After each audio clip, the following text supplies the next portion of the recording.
Messieurs les membres des institutions d'appui à la démocratie, Excellences, Monsieur le gouverneur de la ville de Kinshasa, Mesdames et Messieurs les patrons des entreprises de presse, Mesdames et Messieurs professionnels de médias, Mesdames et Messieurs distingués invités à vos titres et qualités respectifs.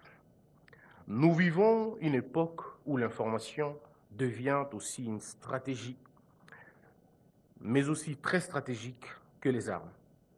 Ce qui a radicalement changé ces dernières années, c'est la manière dont elle se diffuse et se manipule. L'essor de l'intelligence artificielle transforme la façon dont l'information est produite, consommée et partagée. Chaque citoyen est désormais un producteur potentiel de contenu. Cela ouvre des opportunités, mais soulève aussi des grands défis. En temps de guerre, ce défi prend une autre dimension. La propagande numérique, amplifiée par l'IA, devient une arme. Réguler l'information n'est pas seulement une affaire technique, c'est une responsabilité collective, puisqu'il s'agit de protéger la vérité et donc protéger la démocratie. L'intelligence artificielle, une arme de guerre numérique. L'histoire nous enseigne que dans des moments de crise, l'information devient aussi cruciale que les armes. Pendant les guerres, les puissances ont toujours cherché à manipuler les masses à travers les récits. Mais aujourd'hui, la guerre de l'information n'est plus menée avec des tracts ou des affiches. Aujourd'hui, elle est menée sur les réseaux sociaux par des vidéos, des textes générés par des intelligences artificielles. En quelques secondes, l'IA peut produire des contenus totalement fabriqués, des discours politiques qu'un leader n'a jamais prononcés, des réunions et des accords qui n'ont jamais existé, des audios pourtant truqués, mais qui défient la réalité sans commune mesure, des scènes de violence montées de toutes pièces, des images et des vidéos manipulées pour s'aimer le doute et la confusion. Des outils comme les deepfakes, les bots, diffusent des récits falsifiés à une vitesse inédite. Ces contenus n'ont pas besoin de validation journalistique. Ils frappent les esprits et modèlent l'opinion, tout simplement. Le rôle du journaliste devient donc crucial. Il ne s'agit pas seulement de rapporter des faits, mais de lutter contre l'illusion de la vérité. La désinformation devient donc un vecteur de déstabilisation. Mais la grande question, la responsabilité versus liberté, où tracer la ligne? La liberté d'expression, comme nous le savons tous, est un principe sacré. C'est l'une des pierres angulaires de la démocratie. Mais en période de guerre, cette liberté peut-elle justifier la propagation des récits falsifiés ou des contenus haineux? Par quel prodige malsain certains Congolais, je dis bien certains Congolais, parviennent-ils à justifier, rationaliser, pire encore, à comprendre les atrocités que commettent les terroristes dans l'est du pays? Quelle étrange perversion de l'esprit faut-il pour prétendre aimer sa patrie tout en caressant les desseins de ses bourreaux?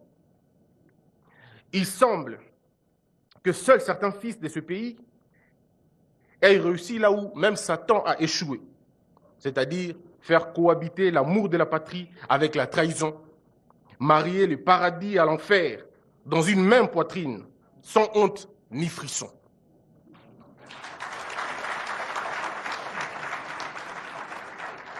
Lorsqu'un journaliste publie une information sans vérifier la source, quand il relaye une vidéo qui semble authentique, mais qui en réalité est manipulée, n'est-il pas responsable de contribuer à une réalité faussée? Est-ce cela la liberté d'expression? Quand toute une rédaction s'arroge le droit de diffuser, de commenter, parfois même de savourer une vidéo où nos forces, soldats, nos vaillants héros, les FARDC, apparaissent en difficulté, est-ce encore de l'information ou c'est déjà de la trahison? C'est une question, pas une affirmation. Quand dans la même émission, on célèbre à mots à peine voilés les avancées des terroristes, on annonce avec triomphe la chute de certaines villes qu'on attribue généralement des personnalités juridiques en disant c'est des villes, plutôt des territoires. Ces journalistes sont-ils conscients? Ont-ils conscience du poids de leurs mots? Mesurent-ils que derrière chaque mètre gagné par l'ennemi, ce sont des vies arrachées, des libertés piétinées, de droits effacés, comme des traces dans la poussière?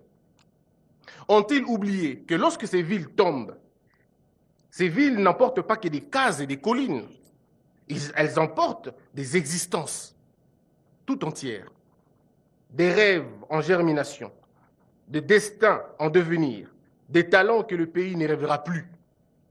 Ce sont des familles disloquées, des enfants qui grandissent dans le fracas des armes, des espoirs qui fuient comme le vent entre le doigt.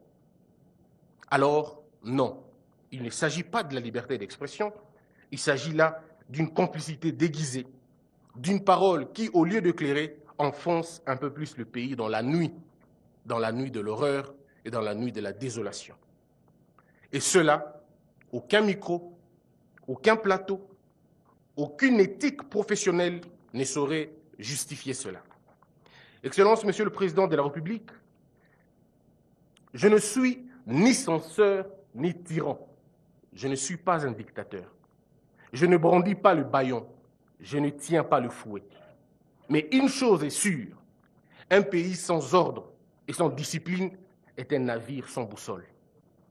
La liberté, elle est belle, elle est bonne, si belle soit-elle, mais elle n'est pas une licence à tout faire. Elle exige la responsabilité. Non, je ne réclame pas des muselières en soie fine.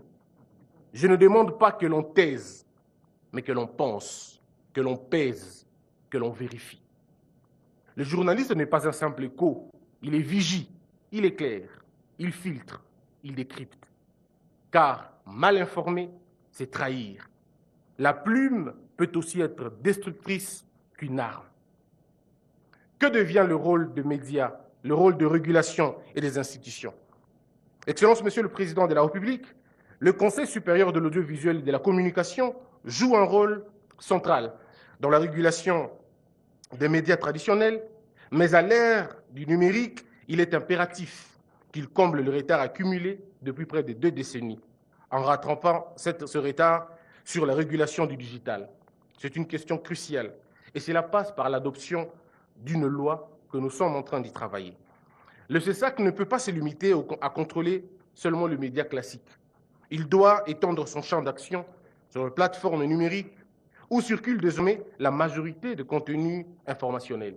Cela suppose un renforcement structurel, notamment par la modernisation de son centre de monitoring, mais aussi à son dispositif d'alerte numérique qui, en fait, veille et lutte efficacement contre les fake news, qui garantit l'éthique des contenus et assure la traçabilité des informations. Pour cela, des formations continues et un véritable plan de renforcement des capacités doivent être mis en place. Mais pourtant, sur terrain, les agents du CESAC travaillent dans des conditions précaires, en dépit de leur engagement. L'institution, pourtant essentielle à la démocratie, demeure l'une des moins soutenues par l'État, presque oubliée, mais toujours plus sollicitée.